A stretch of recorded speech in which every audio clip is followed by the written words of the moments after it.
এখন বাড়িওয়ালা ধরে হেলাইছে আর মিথ্যা কথা কয়ে লাভ নেই আপনাদের কাছে। কারণ মনে করেন যে ঢাকা শহরে যখন আইসি অনেক কষ্টের ভিতরে আসছিলাম, অনেক কষ্ট চলছি। তো এই বাইরের আন্ডারে কাজ করতাম গার্মেন্টসে।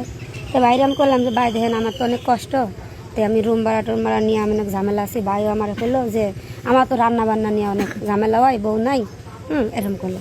পরে আমি কছি যে ভাই আবার করতেছে তুমি যদি চাও তাহলে আমি মনে করো যে যত বছর চাকরি করবো কত বছর তুমি আমার লগে থাকতে পারো। এরপরে যে তোমার আর বিয়া শাদি করা, বিয়া শাদি আমি করতাম না। পরে আমি অনেক কিছু ভেবে দেখলাম যে না আমি এখন কী করবো, আমার তো না।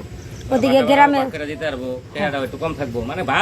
গ্রামে মনে করেন যে আমার বাপ নাই মা নাই, ছোট ছোট দুটা ভাই বোন আছে, তাগরে তো টাকা পয়সা দিতে হইবে। এখন না ভাইবা কোনো দিক পিছন মুখ না তাকায় সামনের দিক তাকায়। ওনার সাথে বললাম ঠিক আছে ভাই যত বছর চাকরি করবো আপনিও যতদিন আমার রাখেন ঠিক আছে রাজি আছি। এখন হঠাৎ করে কি করে খালি আমার লাগে কাজে লাগে।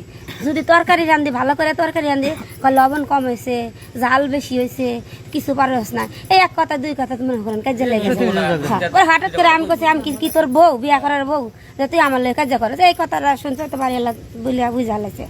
অপরাধ তো করে হালাছি, এটা তো খুব খারাপ। কারণ বিয়া ছাড়া 2 বছর ধরে থাকতেছি, অনেক ভুল করছি।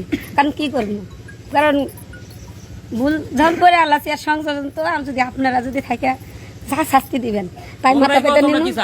আপনারা যদি আমাদের যদি কথা আছে না যে মেয়েরা খেতে যদি বার করে দেন তাতেও রাজি, আর যদি বিয়া পড়ায় দেন তাতেও রাজি।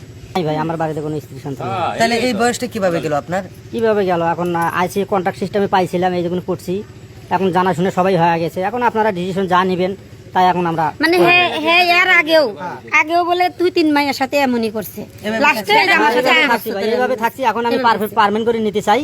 এখন আপনারা যদি বলেন না বিয়ে পরে দিবেন, আর যদি না বার করে দিবেন তাহলে তাও ভালো।